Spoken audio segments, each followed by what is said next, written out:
पंजाब के अंदर सत्ता परिवर्तन होने जा रहा है। भारतीय जनता पार्टी और राघव चड्ढा की अगुवाई में वो फिर से एक नई सरकार वहां पर देखने को मिलेगी कि जितने आम आदमी पार्टी के सांसद हैं उनकी 2/3 बहुमत के साथ ये भारतीय जनता पार्टी में विलय कर रहे हैं, जिसकी वजह से इनकी सदस्यता नहीं जाएगी। कि आज अगर संजय सिंह नहीं चेते तो कल को राघव चड्ढा और कुमार विश्वास जैसे हालात उनके भी होंगे। बसपा सुर पहले सबके सर पे हाथ रख के भस्म करता था, फिर अंत में अपने ही सर पे हाथ रख लिया। वही है अरविंद केजरीवाल कि इनको सिंबल के लिए भी मांग करना चाहिए। दोस्तों, भारतीय राजनीति में आज एक अनअपेक्षित काम हुआ।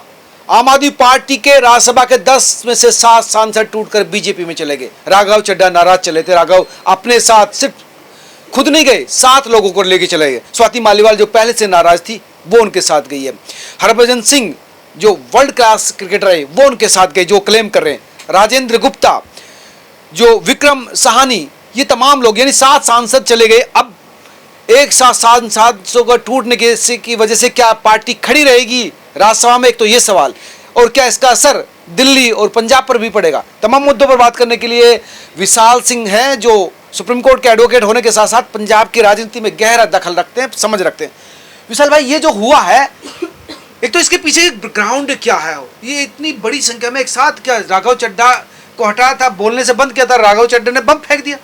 देखिए, सबसे बड़ी बात मैं बता दूं कि जो पार्टी हमेशा ये मांग करती है कि हम आम आदमी को रिप्रेजेंट करते हैं, आम आदमी की पार्टी है, उन्होंने हमेशा लोगों को धोखा दिया है। और कहीं ना कहीं उसके शीश महल को भी दिखा के यहाँ के डिप्यूटी सीएम दिल्ली के ने साफ जाहिर कर दिया था कि जो आम आदमी होने का नाटक करता है वो आम आदमी नहीं है, वो आपके पैसों पे, आपके गलत पैसों का यूज करके, घोटाले करके उसका मिसयूज कर रहा है। और उसी का सीधा साधा उदाहरण हम लोगों को देखने को मिला जब राज्यसभा के अंदर राघव चड्ढा आम आदमी की बातों को उठा रहे थे। चाहे एयरपोर्ट पे महंगे खाने की बात हो, चाहे एयरटेल, आइडिया, वोडाफोन, रिलायंस जैसे सिम बड़ी इंडस्ट्री कंपनी जो 28 दिन के पैसे देते हैं उसकी बात हो, या फिर रैपिडो और उबर के लोगों की बात हो।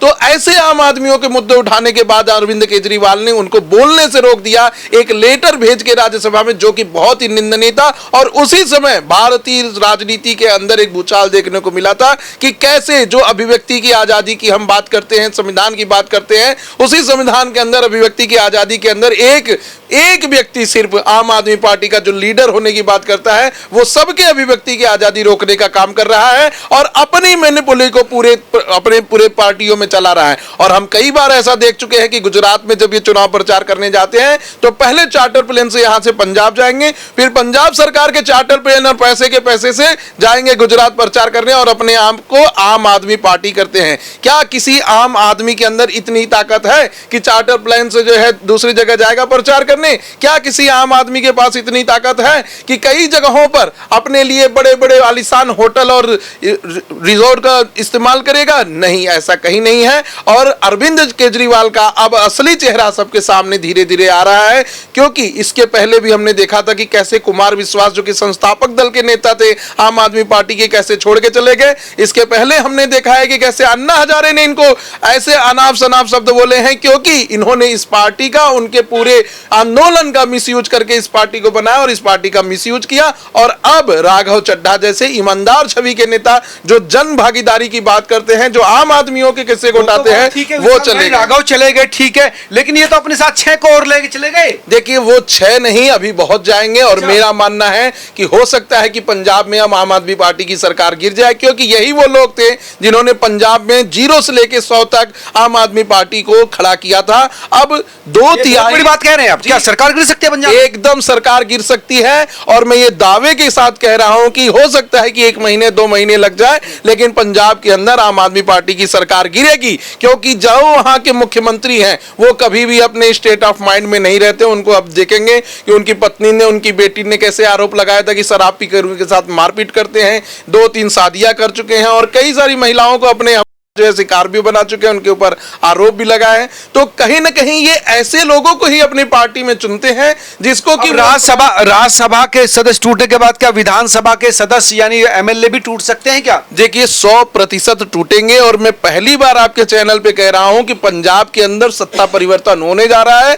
भारतीय जनता पार्टी और राघव चड्ढा की अगुवाई में वो फिर से एक नई सरकार वहां पर देखने को मिलेगी। हो सकता है कि वहां पर चुनाव भी जल्दी ही हो। और दूसरी बात मैं कहना चाहता हूं, कुछ लोगों की क्वेरीज थी कि क्या ये जब आम आदमी पार्टी के सिंबल से लड़े थे तो अब इनको सांसदीय पद को छोड़ना पड़ेगा या फिर से इनकी सीटों पर चुनाव होंगे, तो ऐसा बिल्कुल भी नहीं होगा, क्योंकि जितने आम आदमी पार्टी के सांसद हैं उनकी 2/3 बहुमत के साथ ये भारतीय जनता पार्टी में विलय कर रहे हैं, जिसकी वजह से इनकी सदस्यता नहीं जाएगी। तो ये जो कार्यकाल है पूरा करेंगे अपना? जी, ये कार्यकाल पूरा करेंगे और अगले कार्यकाल में चुनाव लड़ने के लिए योग्य उम्मीदवार भी होंगे, क्योंकि इनके ऊपर कोई क्रिमिनल केसेस नहीं है और डिलिमिटेशन का कोई भी कानून इनको कहीं से भी नहीं रोकेगा।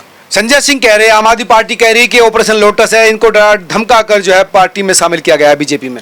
मुझे तो लगता है कि डराने धमकाने की बात संजय सिंह करते हैं, क्योंकि कभी वो प्रधानमंत्री जी को गद्दार बोलेंगे, कभी प्रधानमंत्री जी को 56 इंच का सीना दिखाने की बात बोलेंगे, कभी वो यात्रा में निकलेंगे मथुरा से लेकर दिल्ली तक, वो यात्रा नहीं पूरा करते हैं। और सबसे बड़ी बात मैं बता दूं कि संजय सिंह जो भी मुद्दे उठाए मुझे उससे कोई मतलब नहीं है, लेकिन जिस तरीके से राघव चड्ढा को राज्यसभा में बोलने से रोका गया, उसके बाद संजय सिंह ने सिर्फ आम आदमी पार्टी के मुखिया अरविंद केजरीवाल का साथ दिया, वो बहुत ही गलत था। वो लोकतांत्रिक देश में, एक संवैधानिक देश में अपने आप को दिखाता है कि संजय सिंह अपनी खुद की अभिव्यक्ति की आजादी को खो चुके हैं, क्योंकि उनको खुद नहीं पता कि सही क्या है गलत क्या है। मैं मानता हूं कि राघव चड्ढा जिस समय आम आदमी पार्टी की तरफ से राज्यसभा संसद में अपीयर हो रहे थे, उस समय पहले ऐसे नेता थे जो भारतीय जनमानस की बातों को उठा रहे थे, ऐसा कोई व्यक्ति नहीं किया था इनके पहले। आखिर कौन बात उठाया ट्राई को ऐसे लिमिटेशन लगाने के लिए कि अब रिचार्ज 11 महीने नहीं पूरे 12 महीने के मिलने चाहिए, कि अब इनकमिंग कॉल आने के लिए आपको कोई अतिरिक्त शुल्क ना देना पड़े, रेलवे स्टेशन हो या एयरपोर्ट हो वहां 400 रुपए का कोई समोसा या कोल्ड ड्रिंक ना मिले, आम आदमियों के लिए पूरी आवाजाही हो। उबर और रैपिडो की बात उठाने वाले राघव चड्ढा थे। और संजय सिंह तो गद्दार कह रहे हैं उनको। जी, वही बात मैं कह रहा हूं कि इतना सब कुछ करने के बाद भी संजय सिंह को उनको बैक करना चाहिए था as a senior leader of the party, लेकिन उन्होंने नहीं किया।